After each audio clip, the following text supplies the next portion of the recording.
لله الذي أنزل السكينة في قلوب المؤمنين وهدانا إلى صراط مستقيم. أشهد أن لا إله إلا الله وأشهد أن محمد رسول الله صلى الله عليه وسلم لا نبي بعده. أما بعد، قال الله تعالى في كتابه الكريم: أعوذ بالله من الشيطان الرجيم. إني أوصيكم وإياي بتقوى الله في كل وقت لعلكم ترحمون. اتقوا الله حق تقاته ولا تموتن إلا وأنتم مسلمون. قال الله سبحانه وتعالى في كتابه الكريم: أعوذ بالله من الشيطان الرجيم. بسم الله الرحمن الرحيم. إذا وجبت جنوبها فكلوا منها وأطعموا القانع والمعتر. Sadaqallahul azim. Artinya, kita berlindung kepada Allah dari godaan syaitan yang terkutuk dengan nama Allah yang maha pengasih lagi maha penyayang. Setelah terbaring binatang korban itu disembelih, maka engkau makanlah dagingnya sepembahagian dan utamakanlah mendistribusikan daging itu. Hari lagi kita, kalau diizinkan Allah, akan bertemu dengan hari raya yang besar dari segi agama, tapi lebih banyak orang pulang mudik, pulang kampung, merayakan hari raya Idul Fitri. Tapi dalam agama, hari raya akan datang ini lebih besar. Namanya 3: Idul Adha, Idul Kurban, Idul Hajj. Hari raya penyembelihan binatang ternak, udhiyah. Hari raya korban untuk lebih mendekatkan diri kepada Allah, hari raya haji. Karena pada saat itu umat Islam seluruh dunia yang punya kesempatan akan melaksanakan ibadah haji. Namun bagi kita di Sumatera Barat ini, lebih besar kita merayakan Idul Fitri. Di mana letak besarnya Idul Adha ini? Yang pertama, di Idul Fitri, kalau kita memandang ke laut di senja terakhir Ramadan itu, seakan-akan matahari itu tenggelam ke dalam laut. Setelah matahari itu hilang, nampak syafaq yang merah. Maka di setiap masjid dan musala orang mengumandangkan azan. Allahu Akbar walillahil hamd. Sudah salat Isya, kita baca bersama-sama lagi. Sudah salat subuh di pagi hari raya itu kita baca bersama-sama lagi.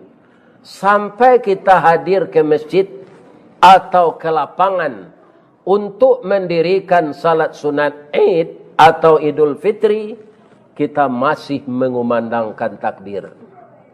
Pada saat itu kita membayangkan bahwa kita telah dapat berhasil menjalankan aturan Allah mengendalikan nafsu. Semoga nafsu kita awalnya nafsu amarah, kemudian menjadi nafsu lawamah, dan setelah puasa Ramadan membayarkan zakat fitrah, menyediakan untuk berbuka bagi orang-orang yang mau berbuka di masjid, di musala. Itu amal-amal terbaik. Dan kita lakukan pula i'tikaf di 10 hari terakhir. Selesai kita salat Id, kemudian khatib berkhutbah. Setelah itu khatib turun, tidak ada lagi membaca takbir. Di hari raya Fitir itu zuhur tidak diulang lagi takbir. Tapi hari raya yang akan kita tunggu ini, kalau Allah mengizinkan kita hidup di Idul Adha ini, takbirnya sampai tanggal 13 Zulhijjah. Kesemuanya setelah hari raya itu dinamakan hari tasyrik, tanggal 11, 12 dan 13. Berhentinya takbir itu ketika selesai kita salat asar di tanggal 13 Zulhijjah. Kita menyembelih korban. Kaum muslimin yang terhormat, apa arti penyembelihan? Dan apa yang kita bayangkan ketika darah itu keluar dari tabung darah sapi dan kambing? Pertama, arti dari penyembelihan untuk iktikat bagi diri kita masing-masing. Ketika pisau kita asah tajam, kemudian sapi telah diikat dan dagunya diangkat ke atas saat kita menyembelih itu. Apa artinya? Adalah setiap kita yang berkorban menyembelih sifat-sifat kebinatangan yang ada dalam diri kita. Itu arti penyembelihan untuk diri kita. Ada sifat binatang dalam diri kita? Ada. Binatang itu sesamanya kaum muslimin, populasinya melalui perkawinan, tapi tidak pernikahan. Manusia yang taat kepada Allah, populasi untuk melanjutkan keturunan, mereka juga bergaul laki-laki dan perempuan, tapi melalui nikah. Kalau binatang tidak melalui nikah. Pertanyaannya, apakah ada manusia yang tanpa melalui nikah mereka itu berhubungan kelamin? Ada. Itulah yang disebut perzinaan. Maka manusia telah meniru sifat-sifat binatang, menyalurkan nafsu biologisnya tidak menurut aturan Allah, tapi dengan perzinaan. Andaikan ada kita terlanjur melakukan itu, ketika kita menyembelih korban, saat itu kita minta ampun kepada Allah. Lahirnya saya menyembelih leher sapi ini ya Allah, tapi batinnya saya menyembelih sifat-sifat kebinatangan yang ada dalam diri saya. Kenapa harus disembelih?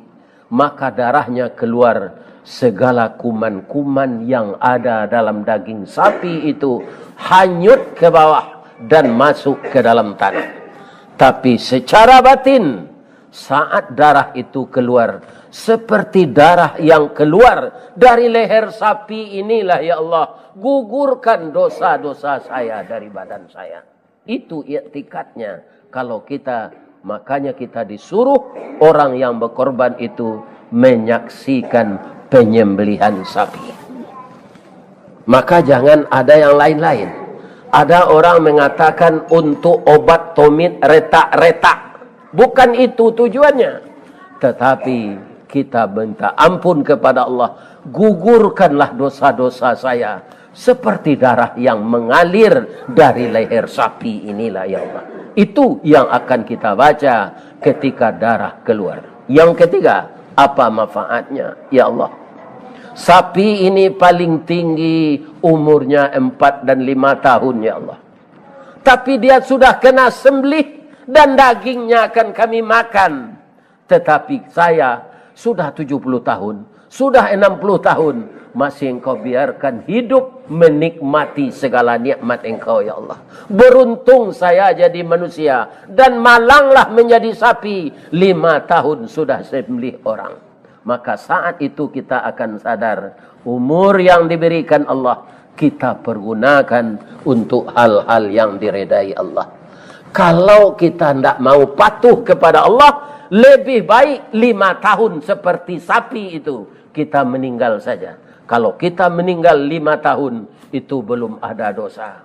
Maka kita yang diberi umur sampai balik, sampai tua seperti saya ini, artinya apa? Allah memberikan kesempatan untuk banyak berbuat amal saleh dalam kehidupan ini. Kalau ada terlanjur berbuat dosa, minta ampunlah kepada warga kita. Dalam sempembagian mungkin ada 1 kilo, yang korbannya banyak mungkin ada 2 kilo, yang korbannya lebih banyak lagi mungkin ada 3 kilo, masing-masing orang yang akan mendapatkan. Kaum muslimin, ada sebahagian panitia korban mengistimewakan orang yang ikut. Ada kupon kecil, ada kupon besar. Dalam ayat yang saya bacakan tadi, tidak ada aturan seperti itu. Setelah terbaring binatang korban, berilah orang yang tidak ikut berkorban daging sempembagian. Orang yang ikut berkorban juga sebanyak itu. Tidak ada istimewanya. Apalagi diminta. Misalnya bapak-bapak korban 1 ekor sapi besar. Apa kata bapak kepada panitia? 1 pahanya untuk kami. Itu tidak boleh. Kalau seperti itu, orang Minang menyebut balanjuang. Maka sembelih saja sapi itu di rumah kita dan bagi kepada anak-anak kita. Jangan diserahkan ke panitia. Orang yang ikut berkorban dan yang tidak ikut berkorban, pembahagiannya sama saja. Dan tidak jarang juga terjadi di tengah masyarakat pencurian daging ketika panitia lengah. Sudah tidak ikut berkorban, mencuri daging. Ini ada di tengah masyarakat. Untuk itu berhati-hatilah. Kalau tidak dapat beramal saleh, jangan berbuat dosa. Kaum muslimin, siapa yang lebih utama daging korban? Kita bisa melihat masyarakat ini, Pak. Perjalanannya, cara dia berjalan, kita tahu orang yang punya harta dan orang yang tidak punya harta. Maka kita harus mencermati, ada orang miskin yang malu meminta. Karena apa? Dia mengingat hadis Nabi, siapa yang suka minta-minta, maka mukanya tidak akan berdaging di hari kiamat nanti. Walaupun dia tidak meminta, tapi dalam hatinya dia ingin mencicipi daging ini, maka berilah dia. Seluruh aturan itu adalah yang membikinnya Allah Subhanahu wa ta'ala.